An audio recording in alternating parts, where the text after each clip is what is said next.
you're dealing with an addicted generation. This is a big time bomb ticking. This is no accident. Indeed, it is by design. I mean, seriously? It was my mistake. I mean, I think we can all feel it. To try to make these products as addictive as 400% possible. spike in dopamine.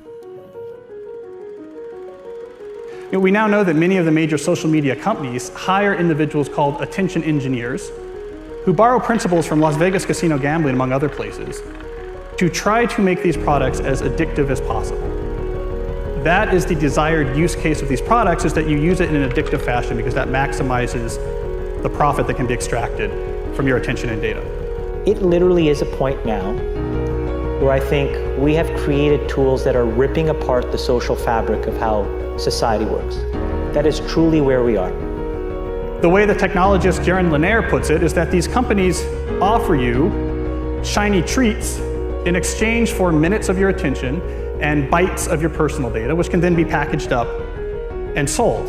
What happened is that the attention economy and this race for attention got more and more competitive. And the more competitive it got to get people's attention on, say, a news website, the more they need to add these design principles, these more manipulative design tactics, as ways of holding on to your attention. You don't realize it, but you are being programmed. Social media tools are designed to be addictive. The actual desired use case of these tools is that you fragment your attention as much as possible throughout your waking hours. That's how these tools are designed to use. Well, we have a growing amount of research which tells us that if you spend large portions of your day in a state of fragmented attention, so large portions of your day where you're constantly breaking up your attention, take a quick glance, do a just check, and just quickly look at Instagram, that this can permanently reduce your capacity for concentration. I am especially worried about this when we look at the younger generation coming up, which is the most saturated in this technology. And it's very addictive because if you pull on the slot machine arm enough, you will win. And you never know which pull will reward you. That's an addictive behavior, and it's dopamine that is driving that addiction. So what happens with social media is Robert Sapolsky, who did the foundational research on this at Stanford, calls it the magic of maybe. When you look at your phone and maybe there's a text there and maybe there's not, and you don't know, when it shows up, that high you get, that's dopamine. It's the magic of maybe. Maybe it'll be there, maybe it won't. When it shows up, you get a 400% spike in dopamine. That is roughly the same amount of dopamine as you're getting from cocaine. It's slightly less than an extremely addictive drug like cocaine. And that's what's happening. We really care what other people think of us. So for example, when you upload a new photo, a new profile photo of yourself on Facebook, that's a moment where our mind is very vulnerable to knowing what other people think of my new profile photo. And so when we get new likes on our profile photo, Facebook, knowing this, could actually message me and say, oh, you have new likes on your profile photo. And it knows that we'll be vulnerable to that moment because we all really care about when we're tagged in a photo or when we have a new profile photo. And the thing is that they control the dial, the technology companies control the dial for when and how long your profile photo shows up on other people's news feeds. So they can orchestrate it so that other people more often end up liking your profile photo over a delayed period of time, for example, so that you end up having to more frequently come back and see what the new likes are. And it's literally rewiring our brain. Even social media, the challenge is, with these terms like Facebook depression and everything. What's that? This is social media depression because whereas everyone's looking at their feed and they're comparing their lives to other people, their highlights of other people's lives. Wow. And there's actually less life satisfaction, more sadness, depression, and stuff like that. And it's interesting because if you think about things that routinely produce a lot of dopamine, alcohol, for example, there's a drinking age, right? We have a drinking age. The alcohol releases a whole lot of dopamine. It makes you feel really, really good. We say, okay, you can have that, but you gotta wait. You gotta be 21 years old. We don't do that with social media. We're, essentially putting highly addictive drugs into the hands of kids before they have any natural defenses against them.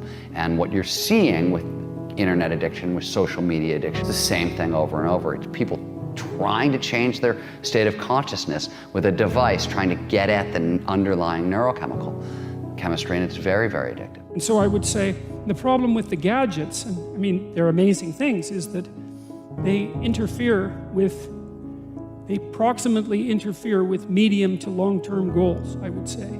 And so I think the first thing you have to do to bring them under control is figure out what it is that their use is interfering with. It has to be something important. Right? So you think, well, I want to do something important. Well, what is that?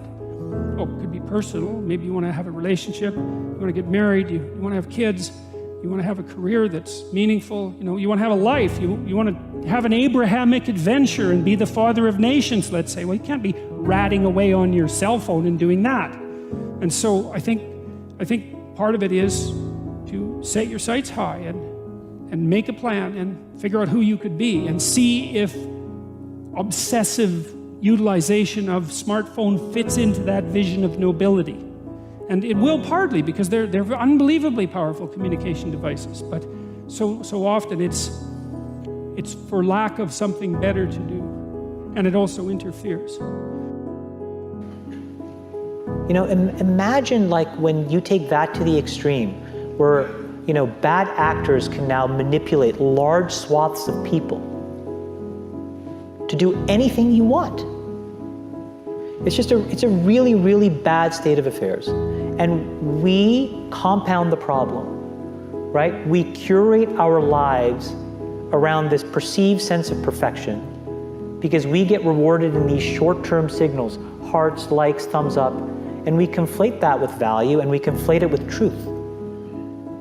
And instead what it really is fake, brittle popularity that's short-term and that leaves you even more, and admit it, vacant and empty before you did it.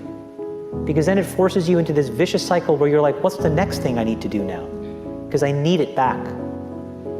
Think about that compounded by 2 billion people. And then think about how people react then to the perceptions of others. It's really bad. So we know from the research literature that the more you use social media, the more likely you are to feel lonely or isolated. We know that the constant exposure to your friends' carefully curated positive portrayals of their life can leave you to feel inadequate and can increase rates of depression. And something I think we're going to be hearing more about in the near future is that there's a fundamental mismatch between the way our brains are wired and this behavior of exposing yourself to stimuli with intermittent rewards throughout all of your waking hours. So it's one thing to spend a couple hours at the slot machine in Las Vegas, but if you bring a slot machine with you and you pull that handle all day long from when you wake up to when you go to bed, we're not wired from it. It short circuits the brain, and we're starting to find that it has actual cognitive consequences, one of them being this sort of pervasive background hum of anxiety. Here's the thing. The world we live in isn't real. Social media isn't real. And by design, social media rewards us for showing our best life. The edited, posed, champagne, Michelin star, holiday, orchestrated best angle of our life, the highlight reel. But you don't ever see real life, the 99% of our lives, the behind the scenes, the unglamorous, unfiltered, day-to-day, bland normality. And you end up comparing your behind the scenes to other people's fake highlight reel and using others as a mirror or benchmark for how you should look, how successful you should be, or how you should live. These fake comparisons will only serve to make you feel inadequate and inferior to something that isn't even real. Research continually shows that comparing your life to someone else's creates envy, low self-confidence, low self-esteem, and depression. You compare yourself to other people every single day, consciously or subconsciously, and no matter what I say, you're not going to stop because comparing one thing to another is a natural human thing to do. Whether we want to admit it or not, a big reason why anything has value is because there's something worse or better to compare it to. Think about it. An old brick of a mobile phone with a big aerial is only considered amazing in a world before the smartphone. The horse and carriage is only considered a phenomenal mode of transport until the car comes along. The answer isn't to stop making comparisons, because unfortunately we can't control that. But you have to change the object of your comparison from someone else to yourself. You have to measure yourself against yourself. And by doing this, you start at a base point where you consider yourself to be perfectly fine exactly how you are. But it also is the most effective, motivating, and healthy way to work to improve yourself. You'll become your happier self when you stop putting pressure on yourself to be more like someone else, and when you start comparing real to real. We're in a really bad state of affairs right now, in my opinion. It is eroding the core foundations of how people behave by and between each other. And I don't have a good solution. You know, my solution is I just don't use these tools anymore. I haven't for years. It's created huge tension with my friends, huge tensions in my social circles. If you look at, like, you know, my Facebook feed, I've posted maybe 2 times in 7 years. 3 times, 5 times. It's less than 10. And it's weird. I guess I kind of just innately didn't want to get programmed. And so I just tuned it out. But I didn't confront it. And now to see what's happening, it really bums me out. Back in the 1970s and the early 80s at Xerox PARC, when Steve Jobs first went over and saw the graphical user interface, the way people talked about computers and what computers were supposed to be was a bicycle for our minds. That here we are, you take a human being and they have a certain set of capacities and capabilities. And then you give them a bicycle and they can go to all these new distances. They're empowered to go to these brand new places and to do these new things, to have these new capacities. And that's always been the philosophy of people who make technologies. How do we create bicycles for our minds to do and empower us to feel and access more? Now, when the first iPhone was introduced, it was also the philosophy of these technologies. How do we empower people to do something more? And in those days, it wasn't manipulative because there was no competition for attention. Photoshop wasn't trying to maximize how much attention it took from you. It didn't measure its success that way. And the internet overall had been in the very beginning not designed to maximize attention. It was just putting things out there, creating these message boards. It wasn't designed with this whole persuasive psychology that emerged later. If you feed the beast, that beast will destroy you. If you push back on it, we have a chance to control it and rein it in. And it is a point in time where people need to hard break from some of these tools and the things that you rely on. The short-term dopamine-driven feedback loops that we have created are destroying how society works. No civil discourse, no cooperation, misinformation, mistruth. And it's not an American problem. This is not about Russian ads. This is a global problem. Mr. Zuckerberg, would you be comfortable sharing with us the name of the hotel you stayed in last night?